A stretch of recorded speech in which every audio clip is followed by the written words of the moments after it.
If there's one thing my family loves more than potluck dinners and unsolicited life advice, it's gossip.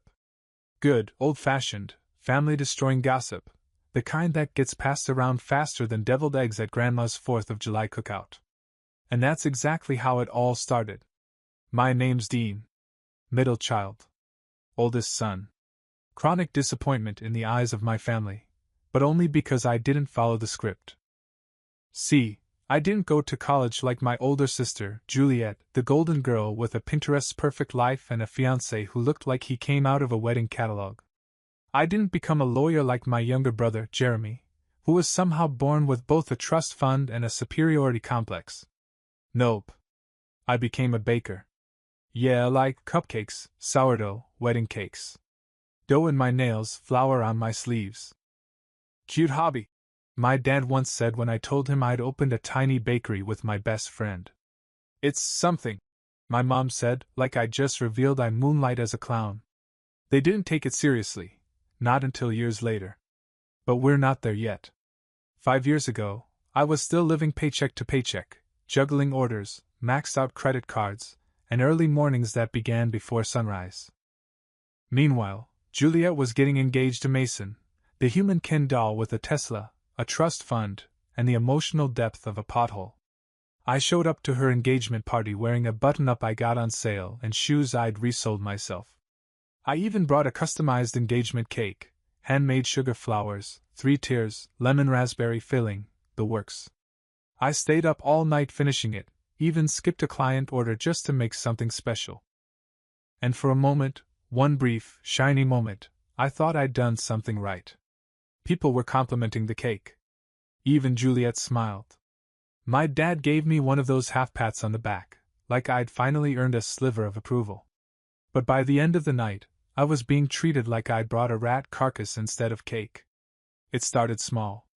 A weird glance here. A whisper there. Juliet went from warm to icy in the span of 2 toasts. Mom avoided eye contact. Dad suddenly looked constipated and disappointed again, his natural state. Even Jeremy, who normally just ignored me, gave me a glare like I'd burned the house down. I didn't know what happened. 1 second I was joking with the bartender about how I almost forgot the cake knife. The next, I was standing alone while Mason's cousin whispered something to my aunt with wide eyes. By the time I left the party, it was clear, something was very wrong. It wasn't until the next morning that I found out. Jeremy texted me 2 words. Unbelievable, man. I replied, confused. What are you talking about? He didn't answer. Instead, Mom called me. And when I picked up, she didn't even say hello. She launched in like a missile. How could you do this to your sister? After everything? Did you really think we wouldn't find out? Find out what? I asked, stunned. She huffed. You were spreading rumors about Mason cheating? During their engagement party? You announced it to the bartender? What? No, what? I didn't say anything. But she wasn't listening. None of them were. I later found out the full rumor, that I had gone to the bartender, loudly, publicly, and said Mason was cheating on Juliet with some girl from his gym, and that I hoped she found out before the wedding. Apparently I was jealous, and trying to sabotage her happiness. Except, I didn't even know Mason went to a gym. And the bartender? I'd asked if they had a box for the cake topper. That was it. But someone, decided I'd said something else. And instead of asking me about it, my family just ran with it. Like greyhounds chasing a rumor-shaped rabbit. I tried calling, texting, explaining. Nothing worked. Juliet blocked me. Dad said I wasn't welcome at family dinners.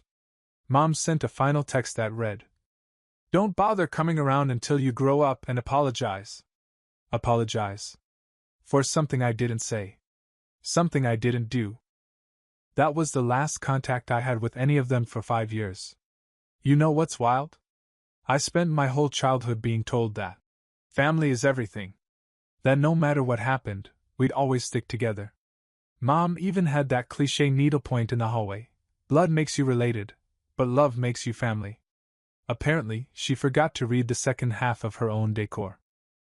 Because the moment some distant cousin with gossip-flavored brain worms opened her mouth, my entire family dropped me like I'd committed a felony mid-toast. I went from Dean the baker to Dean the bitter sabotage artist in less than 24 hours. They didn't even ask me. For the first month, I tried to fix it. I really did. I texted Juliet at least 6 times, all left unread. I sent her a handwritten letter, actually bought a card and wrote out everything I remembered from that night. Even included a copy of the bakery invoice with the cake details to prove I was too busy piping frosting swirls to be plotting character assassinations. No response. I called Mom. She picked up once. I said, "Can we just talk?" And she said, "Talk about what? Lies?" And hung up. Dad didn't even try. The last message he sent said, "Maybe this'll finally teach you consequences." Consequences for bringing a cake? At some point I realized I could either keep banging my head against a locked door or find another way to live.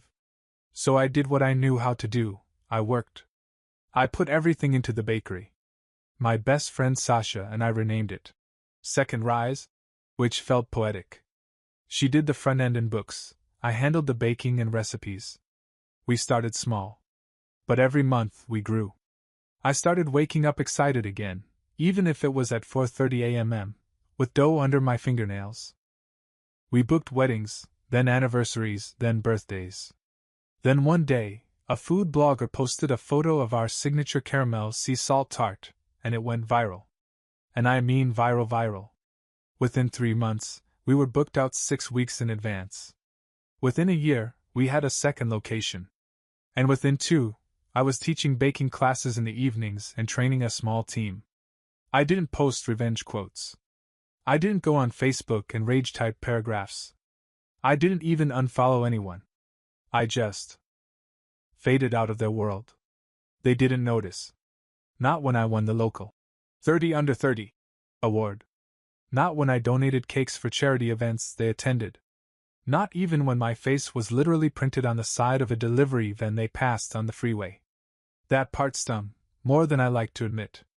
I used to imagine my mom scrolling Instagram and seeing a post from someone raving about our peach cobbler cake. I'd wonder if it made her pause. If she ever thought, "That's my son." Probably not. But here's the thing, I didn't need them to clap for me anymore. I just wanted peace. And for a while I had it. Until one random Thursday, 5 years later, I got a call. I didn't recognize the number. It was local, but I'd long stopped answering unmarked calls unless it was a vendor or delivery guy. So I let it go to voicemail. Then Sasha poked her head into the kitchen holding her phone. "Dean," she said, with that tone that means something's off. "You're gonna want to hear this." She hit play. It was Juliet. 5 years. No contact. No apology. No explanations. Just her voice, out of nowhere, shaky and uncertain. "Dean, I know this is probably the last thing you want, but I need to talk to you. Please call me back. I know the truth now. About what happened." I stood in the middle of the kitchen, covered in flour, holding a spatula, heart frozen like one of our fridge cakes. The truth? That voicemail broke something loose in my chest. But not in a satisfying way. Not in the aha! Finally, redemption way. More like in a wow, I don't even know if I want this anymore way. Because here's the thing no one tells you about getting cut off by people you love. You grieve them like a death. And after 5 years? You're not sure if you want a resurrection. I didn't call her back. Not right away. I listened to the voicemail 4 times that night. Then stared at my phone for an hour while half a lemon pound cake sat forgotten on the cooling rack. I even typed out a message. "Hey, I got your message. What truth?" And deleted it before I could hit send. I couldn't decide if it was curiosity or bitterness keeping me up. The next day, Sasha cornered me. "You okay?" she asked gently. "You've sifted that flour like 4 times." I shrugged. "Just got a weird message." She raised an eyebrow. From the people who shall not be named? That's what she called them. My family. She'd been there through the fallout. Saw me spiral, rebuild, refocus. Even once sent my mom an invoice for emotional damages plus the cost of therapy snacks. I laughed a little. Juliet. She said she knows the truth now. Sasha leaned back. And do we care? That was the question, wasn't it? Did I care? The younger me would have dropped everything and driven across town. The version of me that still clung to hope like an old birthday card. But this version, the one who'd built something real from scratch, without applause, wasn't sure. So I let another day pass. Then two. On the third morning, I got another voicemail. This one, different. Juliet sounded panicked. Dean, please. I know you probably hate me. I wouldn't blame you. But I need to tell you what happened. It wasn't you. It was Mason.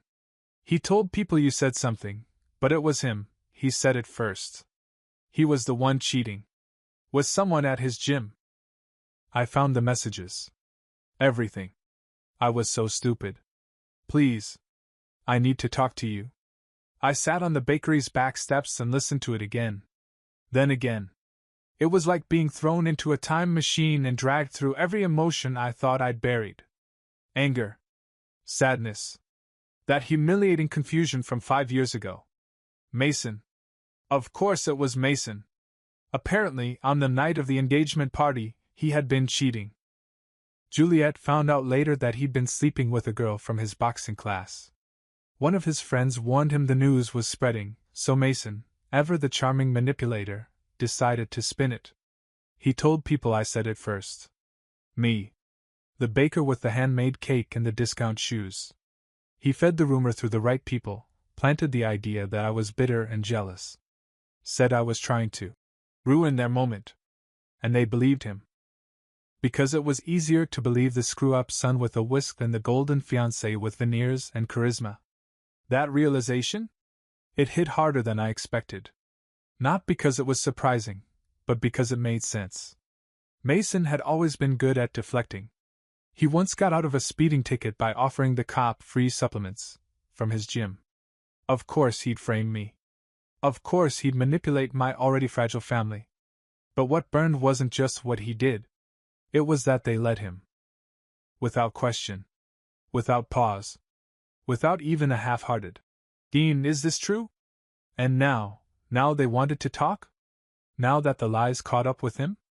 Now that Mason was out of the picture and Juliet had to sit with the truth? It's funny. I used to imagine what this moment would feel like. The call. The apology. The "I'm so sorry, you were right." But in reality?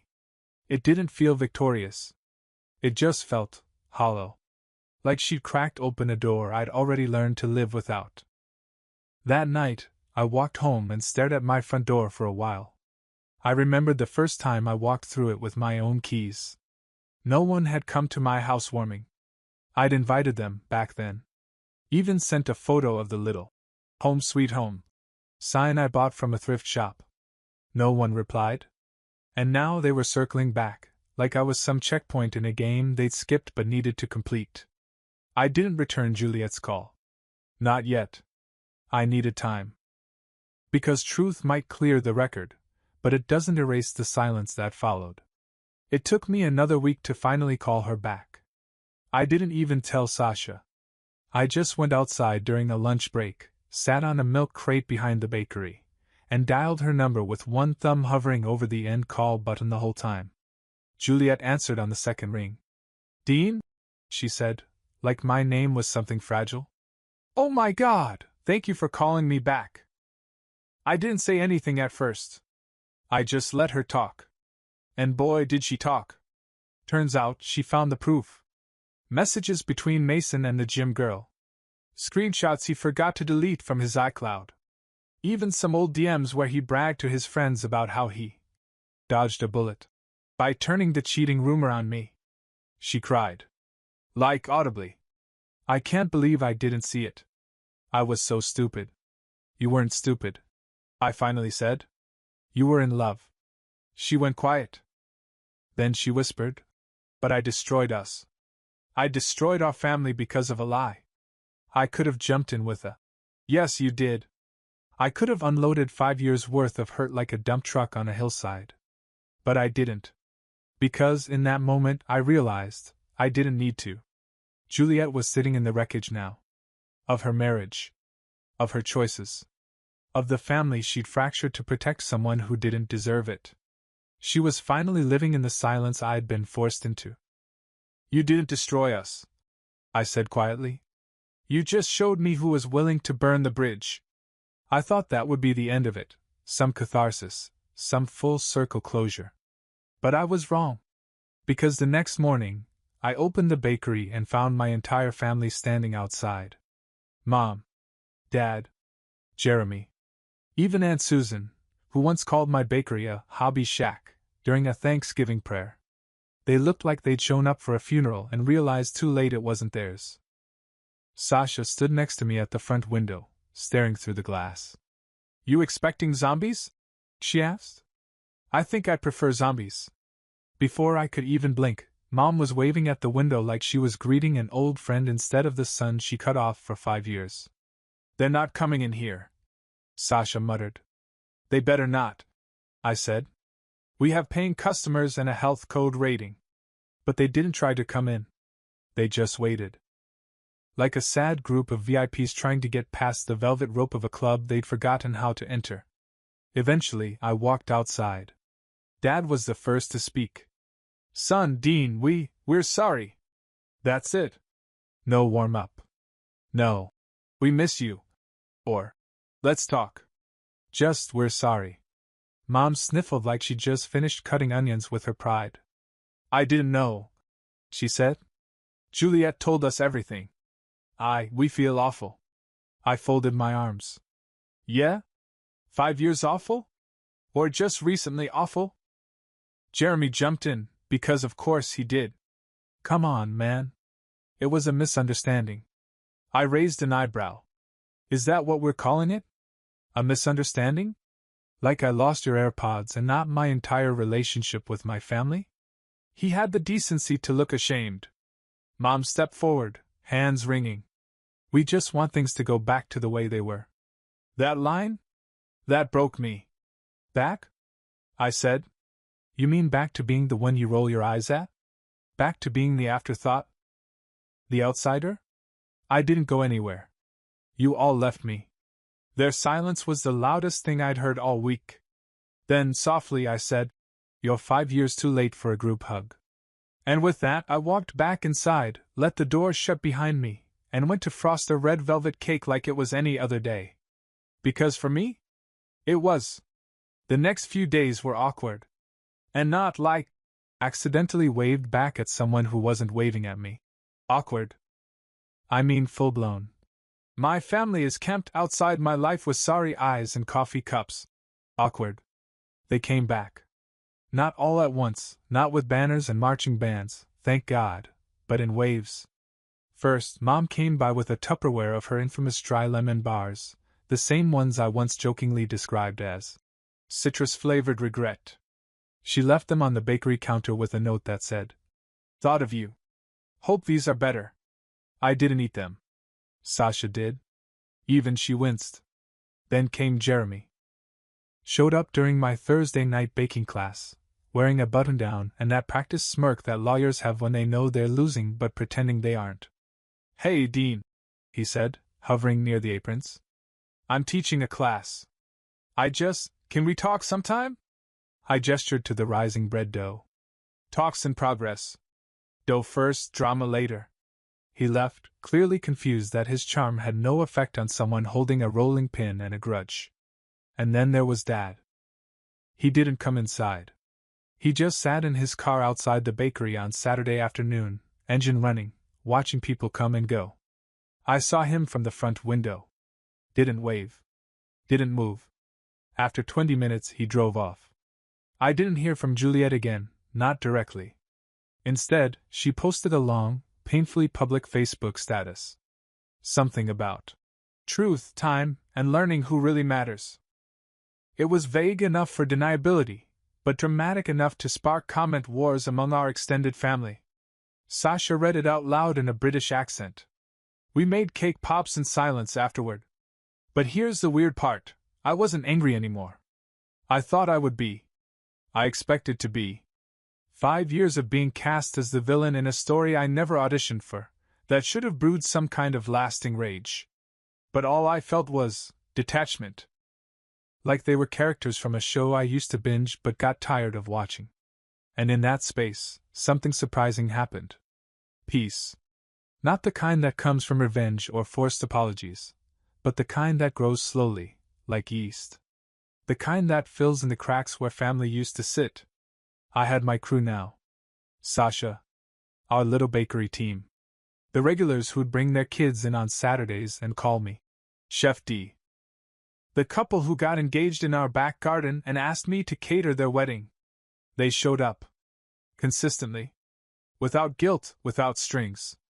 And as much as I wanted to believe blood should matter more, it just didn't anymore.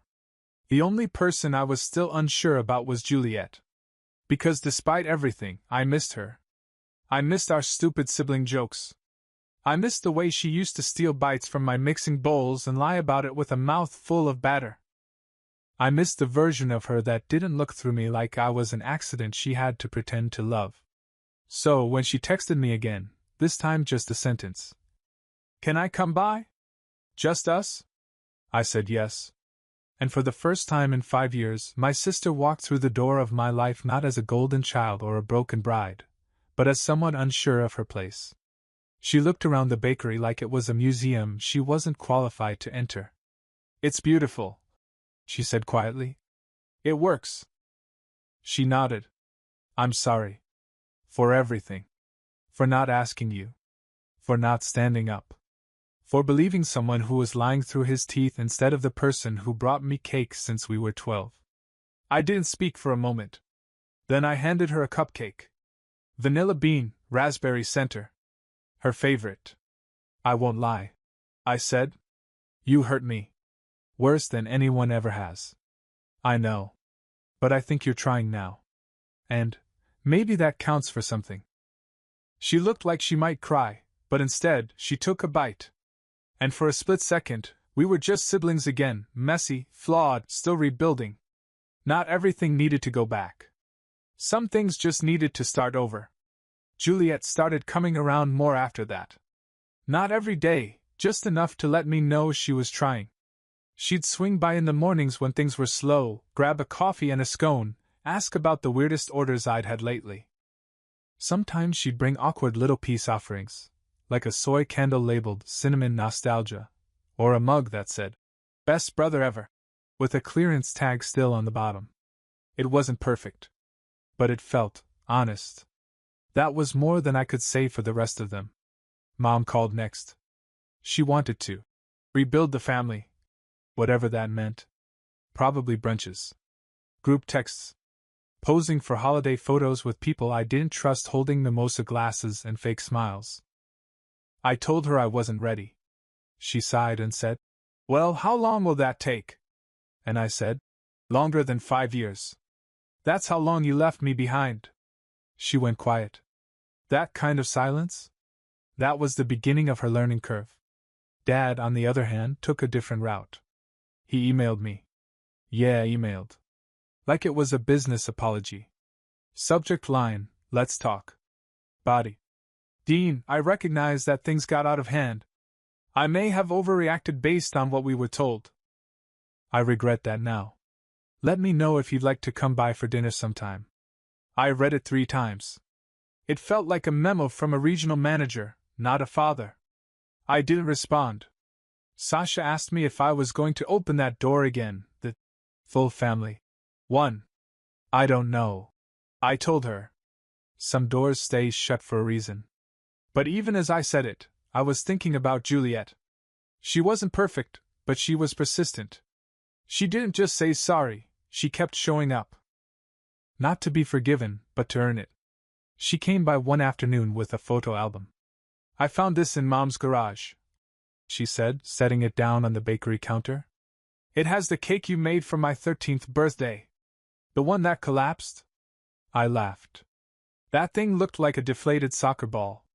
It tasted amazing, she said. You put gummy worms inside it because I said I liked surprises. We sat on a flower-dusted bench, flipping through photos. Childhood Christmases. Halloween costumes. A picture of me holding a mixer twice the size of my head. It was the first time in years I saw us as kids, before titles like success and disappointment split us up. She said quietly, I'm not asking you to fix everything with Mom and Dad. I just don't want to lose you again. You did lose me, I said. But maybe you found someone better this time. She nodded. I hope so. I won't lie, that moment softened something in me. But it also made my boundaries sharper.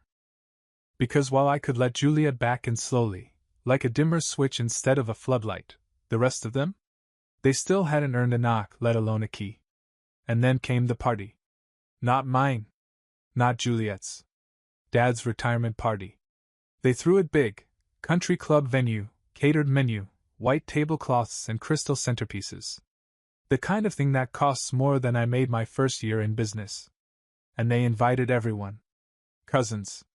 Neighbors. That one guy who fixed their roof in 2006. But not me. Sasha found the invite online, buried in a Facebook event one of our cousins tagged her in. Guess who's not on the guest list? She said, holding up her phone like a smoking gun. I stared at the screen. My name wasn't there. Not even as an afterthought. Not even as a pity add-on. That was the moment it all clicked. They didn't want to rebuild. They just wanted me to forget. To sweep it under the rug so they could polish their family image without facing the dust they left behind. Juliet showed up at the bakery the day after the party, looking tense. I'm sorry, she said before I even asked. I told them to invite you. I told them not doing it would be a mistake. They didn't listen. She nodded. They think if you're not angry anymore, that means you're over it. But I told them, forgiveness isn't forgetting. I nodded slowly. They still think this is about one party, I said. They don't understand I already left their house years ago. And I built my own. She looked at me, eyes glossy. And it's better than anything they ever had. I smiled faintly. I know. A week after the retirement party that I was never invited to, Mom showed up again. This time, she didn't come with lemon bars or passive-aggressive tears. She came with a manila envelope. Just give me 5 minutes, she said, standing in front of the bakery like it was court-ordered therapy. I let her in. Partly because Sasha wasn't around to stop me. Mostly because I wanted to see what the hell was inside that envelope. We sat at the corner table, the one I usually saved for elderly regulars and nervous couples trying cake samples. Mom looked nervous. More nervous than the day she cut me off. Back then, she had conviction in her voice, a rehearsed disappointment. Now, she looked like someone who wasn't sure if the apology would bounce. She slid the envelope toward me. It's letters. From all of us. Me. Your dad. Jeremy. Even Susan. Letters, I said flatly. She nodded. We didn't know what else to do. Juliet said you weren't interested in a sit-down. So we wrote. I didn't touch the envelope. Did it ever occur to you that I wasn't interested because you already said everything you needed to 5 years ago? I know, she said. But we were wrong. I finally looked at the envelope. Thick. Probably filled with dramatic 3-page. Oops, my bad. Monologues and quotes from family therapy worksheets. But the weight didn't impress me. If anything, it irritated me. You could have written 5 years ago, I said. Instead, I got silence. And now, when it's convenient, I'm supposed to read letters like it's homework for a class I never signed up for? Tears welled up in her eyes. Dean, we just want our family back. You had your family, I said. You just didn't include me in it. She looked down. Is there anything we can do? I leaned back in my chair and let the silence fill the room. Then I looked her straight in the eyes and said, You can leave. She froze, blinking, like she wasn't sure she heard me right. Dean, you can leave. I repeated, pointing to the door. Take the letters. Take the guilt. Take whatever fantasy you have about this all being a misunderstanding. And leave. She sat there, mouth parted slightly, like she wanted to argue. But she didn't. She picked up the envelope. Walked to the door. Paused. I do love you, she said softly. I smiled, but it wasn't warm. That's the thing about love. It doesn't count if it only shows up after the damage. Then I opened the door for her, held it, actually, and watched her step out into the daylight. The bell jingled like it was congratulating me. That night, Sasha and I closed the shop early. We didn't say much. Just made hot chocolate and sat on the back steps. She finally broke the silence. So, she said, sipping.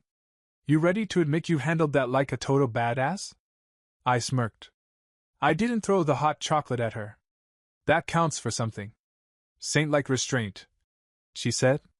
Seriously though, how do you feel? I took a long breath. Let it settle. Lighter, I said.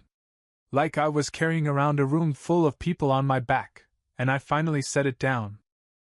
She nodded. And you didn't even need to read their dramatic apology haikus. I chuckled. I already know what they'd say. Then I stood up. Looked out at the quiet street. The bakery lights glowing behind me. My name on the window. My recipes in the ovens. My life. Built from scratch. They left me over a rumor, I said. And now they're shocked I'm not the same person. Sasha raised her mug. To growth. To boundaries, I said, clinking mine against hers. To having the last word, she added. I paused. Smiled. Actually, I said, the last word is closed. A month passed. No more letters. No more surprise drop-ins. No more retirement parties I wasn't invited to. Just quiet. And honestly, I loved it. Juliet still came by every once in a while. We didn't force it. No pressure to be what we once were, just small talks over muffins and shared glances that said, we're not fixed. But we're here. Then one Friday afternoon, as I was wiping down tables and gearing up for closing, I heard the bell above the door ring. I looked up, and there he was. Mason. Looking older, thinner, like his perfect life had been through a blender and poured back into that same smug bottle. Dean, he said, hands in pockets like we were frat brothers. Got a minute? I blinked. You've got 10 seconds before I call the fire marshal and tell them a grease stain walked in. He smirked like I was joking. I wasn't. I just wanted to say. I didn't mean for all that to happen. All what? The cheating, the lies, or the part where you fed my family a story that turned me into a ghost? He opened his mouth, but I didn't let him speak. Don't worry, I said calmly. I'm not angry anymore. That confused him. I'm just not interested. And I pointed to the sign on the door behind him. The one Sasha made last year, simple, clean, to the point. Please close the door behind you. He glanced back, unsure if that was literal or metaphorical. It was both. Take care, Mason, I added. And do us all a favor. Next time you want to ruin someone's life, try ruining your own first. He stood there speechless. But the bell rang again. And this time, as the door shut, I swear it clicked harder than usual. Maybe that was just me hearing things. Or maybe that was the sound of closure. Real, final, and long overdue.